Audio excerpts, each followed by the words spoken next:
of what the push forward means, one can write this as, well, it means you take the push forward of a vector field. Well, you take the vector at the point H.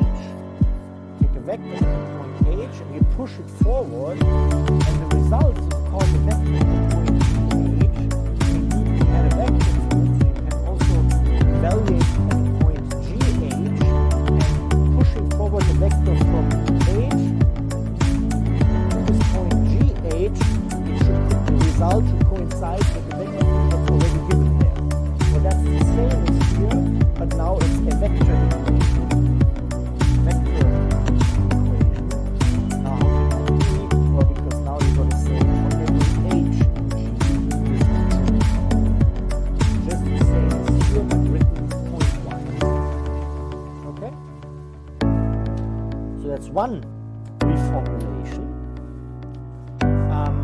That's very useful. And there's yet another reformulation.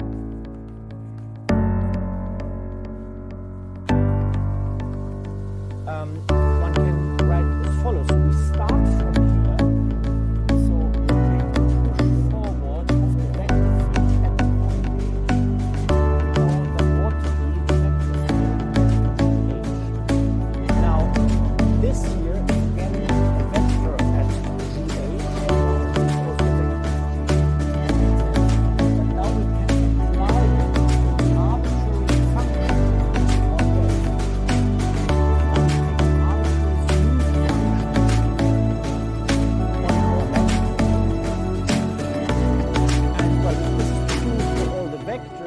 They must be true that for all h's, for all f's, this equation. Right? It's just vectors are the same as the action of the function. Right. Now, what do I want? Aha! Now we can use the left-hand side to use our definition of push forward. What was the push forward? Well, the push forward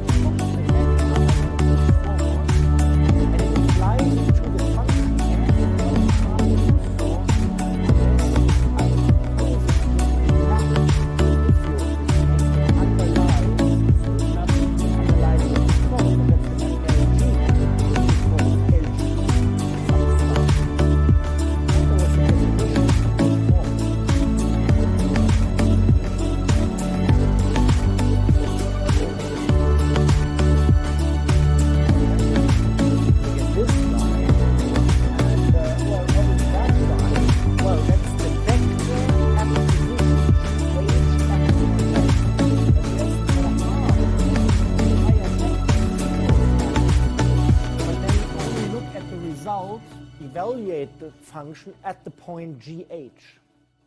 It's also clear. But now I like to massage this one bit further, namely I say this is XF, and I don't evaluate at GH, but I want to evaluate at H, but then I have to compose this function with the function LG and evaluate the result at H. Okay? But the same trick I can pull here. Instead of letting the vector at the point H act on the function, I can let the entire vector field act on the function, but then I only look at the result at point H. Aha, but this is true for every H in G. That means this is equivalent to saying x of f after LG is xf applied after LG.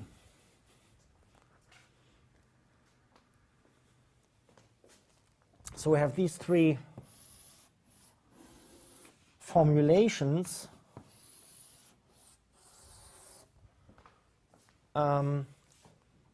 And this is true for all f in C infinity G.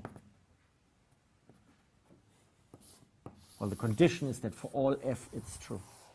So you have these three reformulations. So you see, you can also think of a left invariant vector field as acting on f after a left translation, by acting only on the first, well, it's not a factor because it's a composition, but to memorize it, by acting only on the first f and ignoring the LG as far as the action of the vector field is concerned, this LG pulls out. Well, not every vector field will do this. A general vector field, if it acts on a composition, you need the product, the chain rule, right? Some kind of chain rule. Well, we wouldn't even know what that is here. But in fact, for a left invariant vector field, it's simple. You act just on the function, and then you put after LG back there without any further derivative. Okay? So that's a left invariant vector field. And we want to look at the set of all left invariant vector fields. So definition,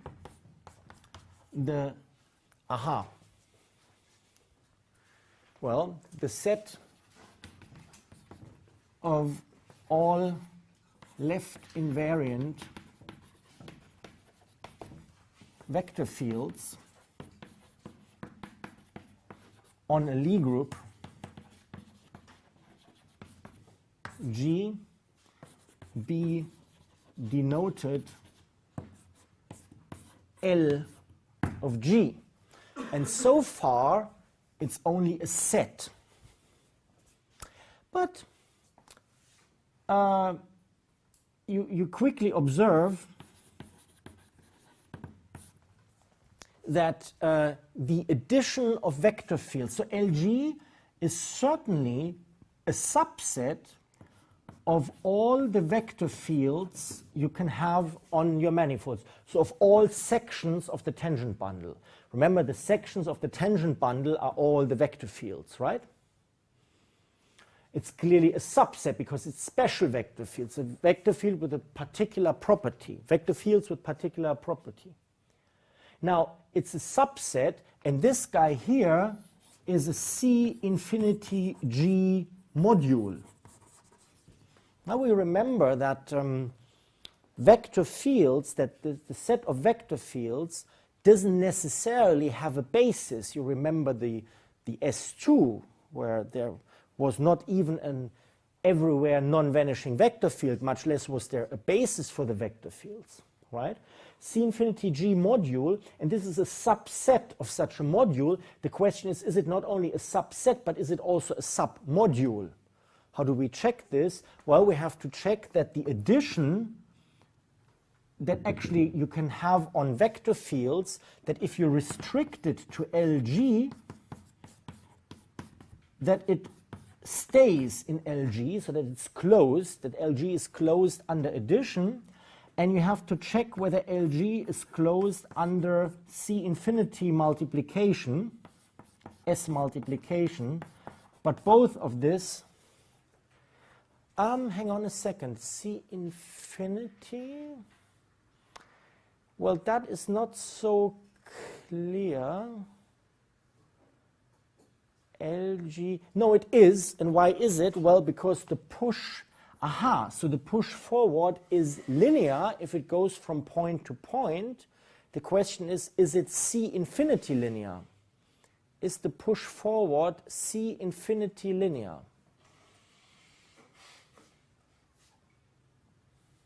Yes, it is, and you can see it from here, because if you multiplied this xh first by some function k, and then you apply the definition, and the k goes here in front, and the whole thing is, of course, the k pulls out.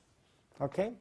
So in fact, this also closes, and because the push forward is C infinity linear, the push forward of a vector field.